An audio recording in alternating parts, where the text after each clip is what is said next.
যে উপহারটা তুলে দিচ্ছে একটা ক্ষুদ্র উপহার, এটা তোমাদের একান্ত প্রয়োজনীয়, দিদি আগেই বলে দিয়েছে।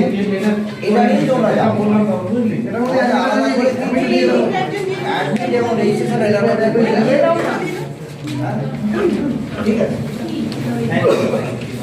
নিয়মাবলী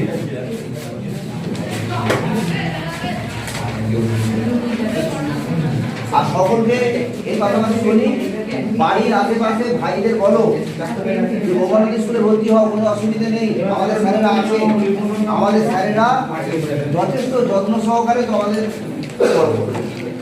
ভালো করে যেটা পড়ে দিই ওইগুলোর মধ্যে থেকে আসবি আর ঠিক করা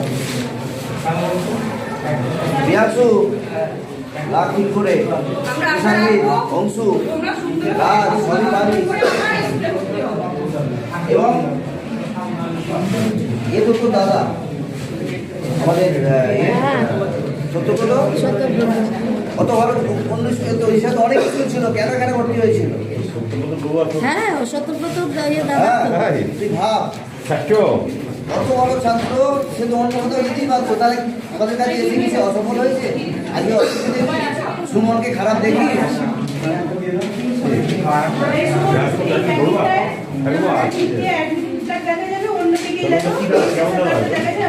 এটা কিন্তু খুব ভালো করে বলে দিবি, বাড়িতে মা বাবা শোনাবি।